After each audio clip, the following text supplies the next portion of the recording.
Salut, c'est Alex. Aujourd'hui, je vais vous parler de 3 livres pour débutants en immobilier. Donc, c'est des livres que j'ai lus à mes débuts en immobilier, donc pour apprendre des connaissances tant de base que des connaissances un peu plus avancées. Et c'est des livres qui pourraient probablement vous intéresser, donc si vous débutez en immobilier ou même si vous avez déjà fait une acquisition, vous voulez apprendre quelques connaissances, ben c'est des livres qui pourraient vous intéresser. Donc, je vais mettre les liens en description si vous voulez vous les procurer. Donc, il y en a 2 disponibles sur Amazon et un sur le site web directement.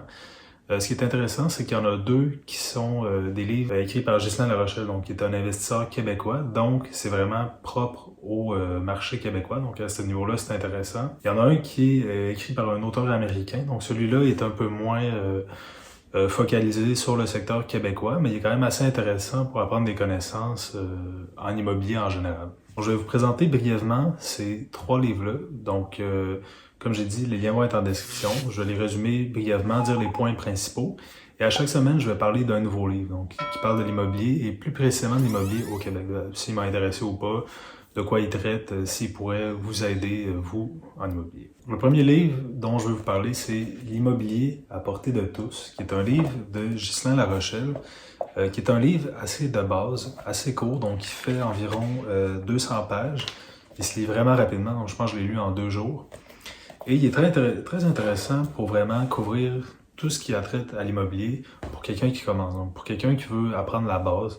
Donc ça commence par parler un peu des objections qu'il y a en général à investir en immobilier. Donc il y a souvent du monde, peut-être vos proches, qui vous disent « Ah, vaut mieux pas investir en immobilier, il va y avoir des problèmes et tout ». Il commence par traiter de ça. Ensuite, il traite des professions. Donc, il y a investisseurs immobiliers, mais il y a courtiers immobiliers qui sont les plus connus. Il y a toutes sortes d'emplois dans le milieu de l'immobilier. Donc, par exemple, gestionnaire de l'immobilier, agent de location, etc. Et ça, il en parle un peu plus. Ensuite, il parle de comment investir en immobilier, les différents types d'investissement. Donc, par exemple, le flip, le multilogement, les condos, les terrains.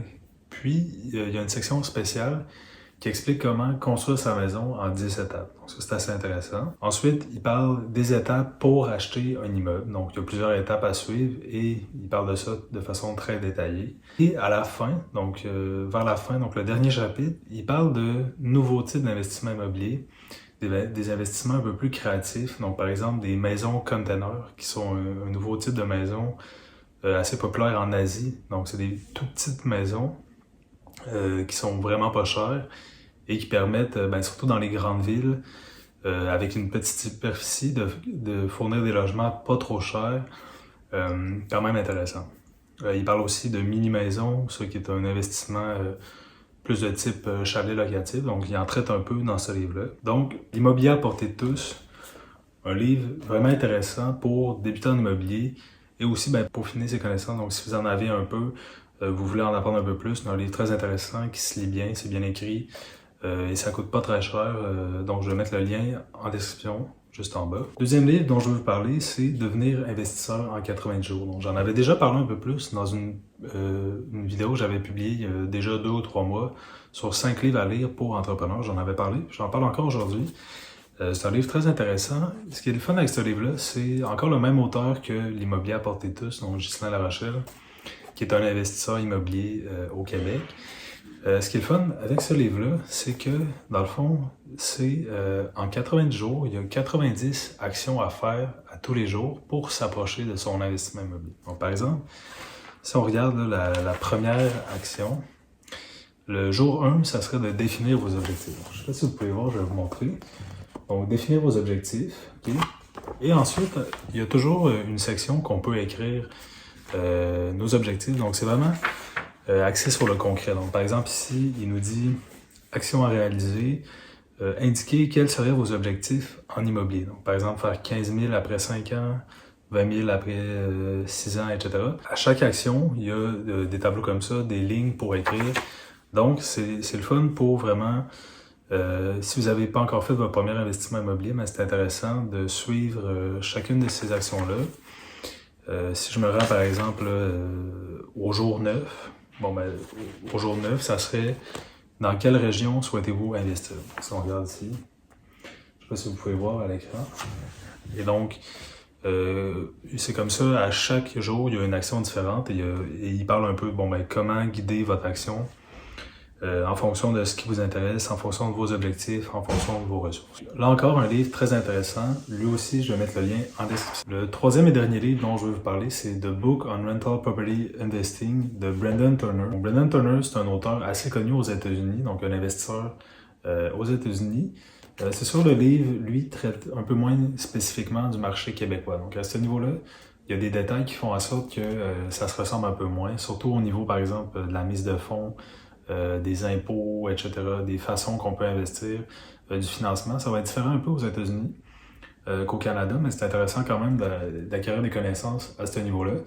Et ce qui est fun avec ce livre-là, c'est qu'il traite un peu plus en profondeur là, de certains détails. Par exemple, il va parler de 5 clés du succès pour investir en immobilier, donc en profondeur.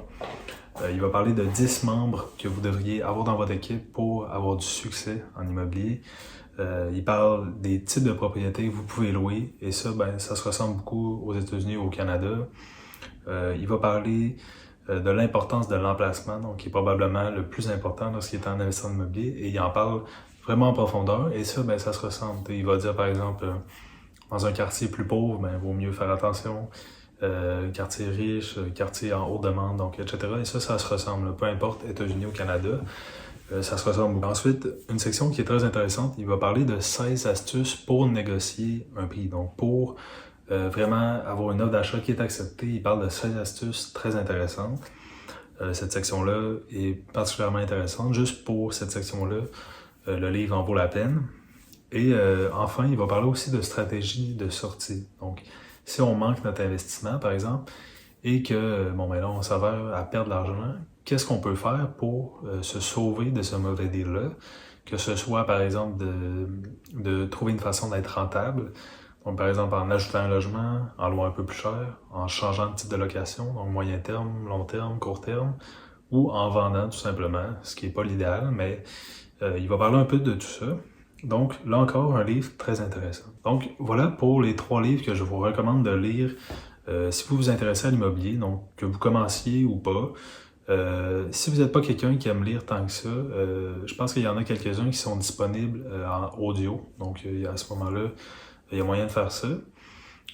Et je vous conseille de les lire à peu près là, dans l'ordre que je les ai dit. Donc, commencer par l'immobilier à portée de tous. En deuxième, devenir investisseur en 90 jours.